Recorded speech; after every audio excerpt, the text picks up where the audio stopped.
ದೇವೇಗೌಡರಿಗೆ ಇವತ್ತು ಅವರೇನು ದೇವೇಗೌಡರು ನಾನು ಆಗ್ಬೇಕು ಅಂತ ಕೇಳಿರ್ಲಿಲ್ಲ, ಅದ್ರ ಒತ್ತಾಯನೂ ಕೂಡ ಇರಲಿಲ್ಲ. ಆದರೆ ಸಾರ್ವಜನಿಕವಾಗಿ ಒಂದು ಒತ್ತಾಯ ಇತ್ತು.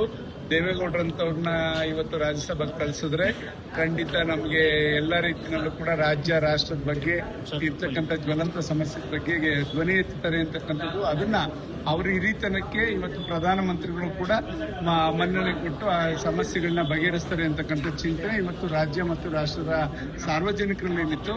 ಖಂಡಿತ ಅವರು ಆಹ್ವಾನಿದೆ. ಯಾವತ್ತೂ ದೇವೇಗೌಡರು ನನಗೆ ಕೊಡಿದ್ದ ಅರ್ಜಿ ಹಾಕಿದವರಲ್ಲ, ಅವ್ರು ಕೇಳಿದಂಥವ್ರಲ್ಲ.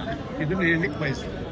ತಮ್ಮ ಮನೆ ಬಾಗಿಲು ಯಾವತ್ತೂ ಕೂಡ ತೆರೆದಿರುತ್ತೆ. ಜೆಡಿಎಸ್ ಕಾರ್ಯಕ್ರಮ ಯಾವಾಗ ಬೇಕಾದ್ರೂ ಬರ್ಬೋದು ಅಂತ ಹೇಳಿ ಇನ್ನು ಫಸ್ಟ್ ಎಂಟ್ರಿ ಆಗ್ತಿದ್ರೆ ಸಿಎಂ ಅವರು ಹೇಳಿಕೊಟ್ಟಿದ್ದಾರೆ ಸರ್. ಈಗ ಏನಾಗಿದೆ, ನಾವು ಕೂಡ ಎಲ್ಲ ಜನತಾದಳದ ಎಲ್ಲ ಶಾಸಕರು ಕೂಡ ಮುಖ್ಯಮಂತ್ರಿಗಳನ್ನ ಭೇಟಿ ಮಾಡಿದ್ವಿ. ಈಗ ನಮಗೆ ತಾರತಮ್ಯ ಮಾಡಬೇಡಿ, 224 ಕ್ಷೇತ್ರನೂ ಕೂಡ ಒಂದೇ ತರ ಮಾನದಂಡ ಇರಲಿ, ಏನು ಅನುದಾನ ಕೊಡ್ತಕ್ಕಂಥದ್ದು ಅಭಿವೃದ್ಧಿ ಕೆಲಸಗಳಿಗೆ ನಮ್ಮೆಲ್ಲರಿಗೂ ಕೂಡ ಒಂದೇ ಸಮಾನವಾಗಿ ನೀವು ನೋಡಬೇಕು ಅಂತಕ್ಕಂಥದ್ದನ್ನ ನೀವಾರು ಕೂಡ ಪರಿಪಾಠನ ರೂಢಿ ಮಾಡಿ ಅಂತಕ್ಕಂಥದ್ದು ನಿಟ್ಟಿನಲ್ಲಿ ನಾವೆಲ್ಲ ಶಾಸಕರು ಇವತ್ತು ಮುಖ್ಯಮಂತ್ರಿಗಳನ್ನ ಭೇಟಿ ಮಾಡಿದ್ವಿ. ಖಂಡಿತ ಅವರು ಇದ್ರ ಬಗ್ಗೆ ನಾನು ಚಿಂತನೆ ಮಾಡಿ ನಾನು ಅದನ್ನ ಸರಿಪಡಿಸಿ ಎಲ್ಲರನ್ನೂ ಕೂಡ ಸಮಾನವಾಗಿ ನೋಡ್ತೀನಿ ಅಂತಕ್ಕಂಥ ಒಂದು ಭರವಸೆನೂ ಕೂಡ ಕೊಟ್ಟಿದ್ದಾರೆ. ಖಂಡಿತ ಆ ದಿನವೇ ಹೋಗ್ಲಿ ಅಂತ ನಾವು ಕೂಡ ಒಂದು ಶುಭವನ್ನ ಹಾರೈಸ್ತೀವಿ. ನಮ್ಮ ಅಭ್ಯರ್ಥಿಗೆ ನಾವು ಯಾವ ರೀತಿ ಲೆಕ್ಕಾಚಾರ ಹಾಕಿ ನಾವು ಬಿಜೆಪಿ ಮತ್ತೆ ಜೆಡಿಎಸ್ ನ ಮತಗಳ ಜೊತೆನಲ್ಲಿ ನಾವು ಯಾವ ರೀತಿ ನಮ್ಮ ಅಭ್ಯರ್ಥಿ ಗೆಲ್ಲಿಸಬೇಕು ಅಂತ ಲೆಕ್ಕಾಚಾರ ಹೌದು, ಎರಡಕ್ಕೂ ಕೂಡ ಬರ್ತದೆ. ಅದರಿಂದ ಸೆಕೆಂಡ್ ಪ್ರಿಫರೆನ್ಸ್ ವೋಟ್ ಇರುತ್ತೆ. ಇದರ ಹಲವಾರು ಸ್ಟ್ರಾಟಜಿಗಳಿದೆ. ಮುಂದಿನ ಖಂಡಿತ ಆ ತರ ಹೋಗಿಲ್ಲ, ಬಟ್ ಸ್ಟ್ರಾಟಜಿ ಮಾಡ್ತಾ ಇದೀವಿ. ಯಾವ ತರ ನಾವು ನಮ್ಮ ಅಭ್ಯರ್ಥಿ ಗೆಲ್ಸ್ಕೋಬೇಕು ಅಂತಕ್ಕಂಥದ್ದು ನಾವು ಕೂಡ ಲೆಕ್ಕಾಚಾರಗಳನ್ನ ಹಾಕೊಂಡಿದ್ದೀವಿ. ಕೂಡ ಇರಲ್ಲ. ಕಾರ್ಯಕರ್ತರು ಹೇಗಿದ್ದಾರೆ ಜನತಾದಳದವರು ಅಂತ ನಮಗೆ ಗೊತ್ತು. ಜನತಾದಳದ ಮುಖಂಡರುಗಳನ್ನ ತಯಾರು ಮಾಡ್ತಕ್ಕಂಥ ಒಂದು ಕಾರ್ಖಾನೆ ಜನತಾದಳ ಕಾರ್ಯಕರ್ತರಿಗಿದೆ ಅನ್ನೋದು ಎಲ್ಲರಿಗೂ ಕೂಡ ಗೊತ್ತು. ಕಾಂಗ್ರೆಸ್ನವ್ರಿಗೂ ಕೂಡ ಗೊತ್ತು, ಬೇರೆಯವ್ರಿಗೂ ಕೂಡ ಗೊತ್ತು.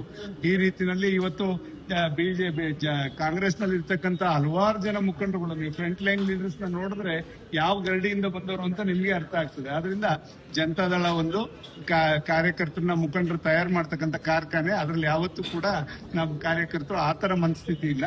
ಖಂಡಿತ ಇವತ್ತು ಎಲ್ಲರ ಅಭಿವೃದ್ಧಿ ಮಾಡ್ಲಿ, ಎಲ್ಲಾ ಕ್ಷೇತ್ರ 224 ಕ್ಷೇತ್ರನೂ ಕೂಡ ಒಟ್ಟಿಗೆ ತಗೊಂಡೋಗುವಂತ ಕೆಲಸ ಮಾಡ್ಲಿ ಅಂತ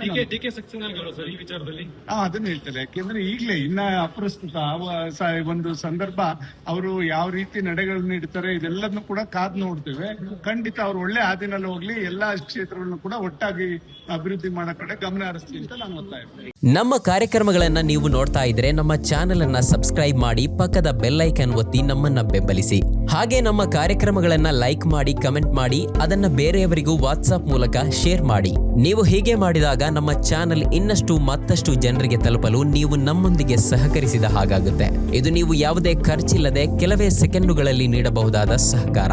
ಧನ್ಯವಾದಗಳು.